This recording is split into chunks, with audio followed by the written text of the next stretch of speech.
Good morning. आज हम BSc third year का फर्स्ट पेपर क्वांटम मैकेनिक्स का अगला टॉपिक वेव वेलोसिटी और फेज वेलोसिटी और ग्रुप वेलोसिटी इन वेवएशन पढ़ेंगे। सबसे पहले हमें पढ़ना है कि वेव वेलोसिटी या फेज वेलोसिटी हम किसे कहते हैं, और उसके बाद हम पढ़ेंगे ग्रुप वेलोसिटी क्या होती है। When a monochromatic wave of single frequency and wavelength travels through a medium, its velocity of advancement in the medium is known as wave velocity. तो मोनोक्रोमेटिक वेव वो होती है जो कि सिंगल फ्रीक्वेंसी और वेवलेंथ की वेव होती है। वो जिस वेलोसिटी के साथ मीडियम में ट्रेवल करती है वो वेव वेलोसिटी कहलाती है। For example, a plane harmonic wave traveling along the positive x direction is given by y is equal to a sin omega t minus kx, जहाँ पर कि a वेव का एम्पलीट्यूड होता है, ओमेगा जिसको कि हम 2 पाई n लिखते हैं इज द एंगुलर फ्रीक्वेंसी होती है, और k is equal to 2 pi by lambda is the propagation constant of the wave. By definition हम लिख सकते हैं omega t minus k x is the phase of the wave motion. Therefore the planes of constant phase या planes of constant wave front are defined as omega t minus k x, जिसके लिए constant हो। इस ऊपर वाली equation को अगर हम with respect to time differentiate करते हैं, differentiating with respect to time we get omega minus k d x by d t is equal to 0। यहाँ से अगर हम साइड चेंज करके dx बाई डी टी की वैल्यू निकालते हैं तो dx बाई डी टी हमारे पास आएगा ओमेगा बाय के, और इसको हम लिख सकते हैं फेज वेलोसिटी या vp। Thus the wave velocity is the velocity with which planes of constant phase advances through the medium, hence the wave velocity is also called phase velocity. Next topic है group velocity. A pulse consists of a number of waves differing slightly from one another in frequency. A superposition of these waves is called a wave packet or a wave group. When such a group travels in a medium, the phase velocities of different components are different.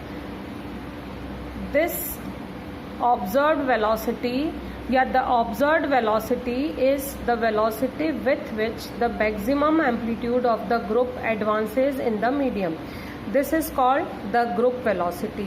तो हम ये कह सकते हैं कि the group velocity is the velocity with which the energy of the group is transmitted. The individual waves travels in the group with the phase velocity. तो अगर group of waves में जो वेव्स हैं, जो इंडिविजुअल वेव की velocity होगी वो तो वेव वेलोसिटी कहलाएगी, लेकिन ग्रुप ऑफ वेव्स की जो वेलोसिटी है वो फेज वेलोसिटी कहलाती है।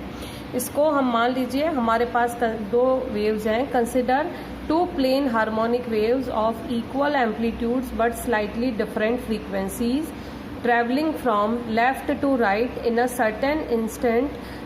The two waves are in phase at the point P. Therefore, the maximum amplitude of the group formed by them also lies at point P. Let us consider a wave group which consists of two components of equal amplitude A but slightly different angular frequencies omega 1 and omega 2 and propagation constant k1 and k2. Their separate displacements are, दोनों के separate displacements हम लिख सकते हैं y1 is equal to a sin omega 1 t minus k1 x, मान लीजिए यह है equation number 1, and y2 is equal to a sin omega 2 t minus k2 x, मान लीजिए यह है equation number 2। Their superposition gives, उनके सुपरपोजिशन से जो रिजल्टेंट वेव है उसका एम्पलीट्यूड हम लिख सकते हैं, उसका डिस्प्लेसमेंट हम लिख सकते हैं y is equal to y1 plus y2। दोनों में से हम a कॉमन ले सकते हैं, तो a sine omega 1 t minus k1 x plus sine omega 2 t minus k2 x। Sine c plus sine d से इसको हम जब सिंप्लीफाई करेंगे तो हमारे पास आएगा 2a sine omega 1 plus omega 2 t by 2 minus k1 plus k2 x by 2। cos omega 1 minus omega 2 t by 2 minus k1 minus k2 x by 2। इसको सिंप्लीफाई करके हम लिख सकते हैं 2a, ये फैक्टर हमारे पास आगे आ जाएगा, cos omega 1 plus omega 2 t by 2 minus k1 minus k2 x by 2 and sine omega plus 1 plus omega 2 t by 2 minus k1 plus k2 x by 2। Thus, this represent a wave system with a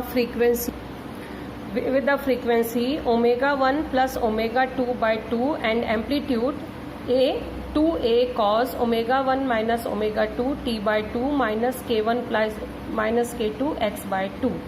The velocity of the maximum amplitude of the group Vg, जिसको कि हम group velocity कहते हैं, वो हमारे पास आएगी omega 1 minus omega 2 divided by k1 minus k2, जिसको कि हम लिख सकते हैं delta omega upon delta k, या हम इसको लिख सकते हैं डी ओमेगा बाय डी के। मान लीजिए यह इक्वेशन नंबर 4। अब इसमें अगला टॉपिक है relation between group velocity and wave velocity.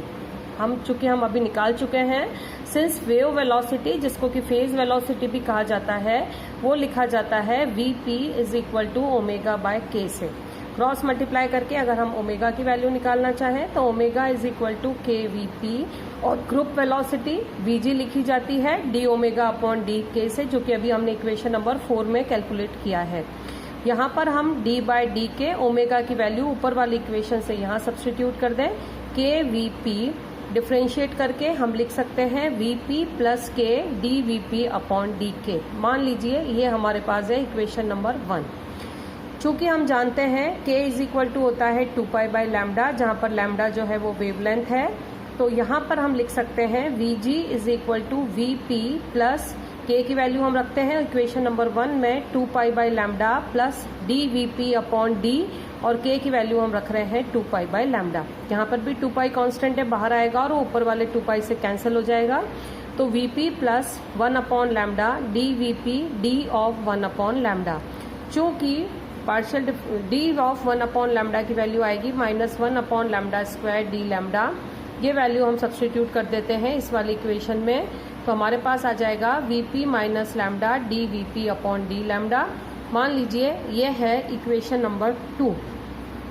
Usually d vp upon d lambda की वैल्यू जो है वो पॉजिटिव होती है। अगर d vp upon d lambda की वैल्यू पॉजिटिव होगी तो हमारे पास आएगा vg is less than vp, और इस तरह के जो मीडियम है या ये जो फिनोमिना है ये कहलाता है नॉर्मल डिस्पर्जन। लेकिन कुछ केसेस में डीवीपी अपॉन डी लैम्डा की वैल्यू नेगेटिव होती है। अगर ये नेगेटिव होगी तो ये नेगेटिव और ये नेगेटिव मिलकर पॉजिटिव हो जाएगा, तो हमारे पास आ जाएगा वीजी जो वैल्यू है वो ग्रेटर देन होगी वीपी के बराबर होगा, और ये जो फिनोमिना है ये कहलाता है anomalous dispersion. In case of non dispersive medium, जहां पर कि vp is equal to omega upon k जो है वो कांस्टेंट है, उस केस में ये जो टर्म है वो 0 हो जाएगी और हमारे पास आ जाएगा vg is equal to vp। अगला टॉपिक है phase velocity of de Broglie waves. According to de Broglie concept of matter waves, a particle of mass m moving with velocity v has a wave associated with it whose wavelength is given by lambda is equal to h upon mv. The propagation constant of the wave k is equal to 2 pi by lambda is equal to lambda की value हम रखेंगे h upon p and p is equal to mv, तो हमारे पास आ जाएगा 2 pi mv upon h. If E is the energy of the particle and nu is the frequency of the wave of the associated wave, तो हम लिख सकते हैं E is equal to h nu, so that nu is equal to E upon h. Angular frequency omega is equal to 2 pi nu is equal to 2 pi E upon h. So the energy E is related to the mass m of the particle by the Einstein relation E is equal to mc square. Then E की value आप substitute कर दीजिए, omega is equal to 2 pi mc square upon h. By definition, the de Broglie wave part velocity is vp is equal to omega upon k 2 pi mc square upon h. ये omega का मान है और k की value हमने ऊपर निकाली है 2 pi mv upon h. इसको जब हम सिंप्लीफाई करेंगे तो हमारे पास आएगा vp is equal to c square upon v. but the particle velocity is always less than c.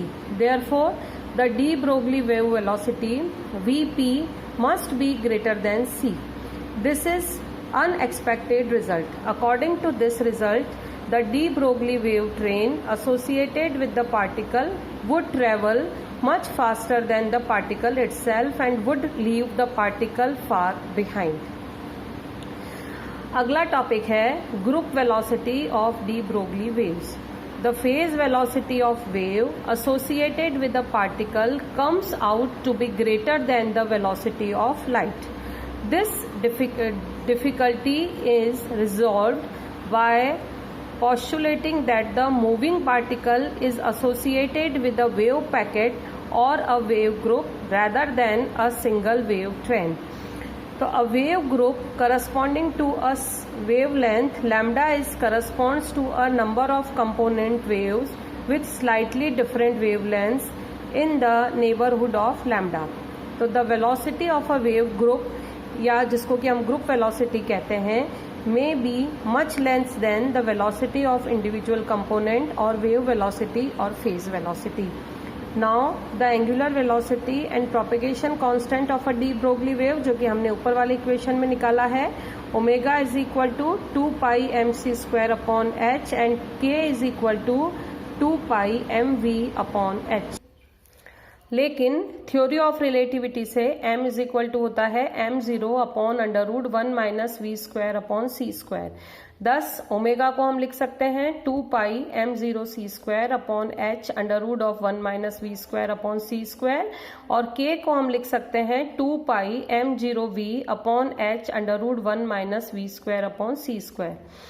Bye differentiation इसको हम अगर डिफ्रेंशिएट करें, डी ओमेगा निकालें तो d omega upon d v, मतलब हम इस इक्वेशन को डिफ्रेंशिएट कर रहे हैं विथ रेस्पेक्ट टू वी, तो 2 pi m0 c square upon h, इसकी पावर हो जाएगी 1/2, तो हमारे पास आएगा 1 minus v square upon c square raise to the power 3/2, 2v upon c square, वो v नीचे वाले वो 2 नीचे वाले 2 से कैंसिल हो जाएगा, तो 2 pi m0 v upon h 1 minus v square upon c square raise to the power 3/2.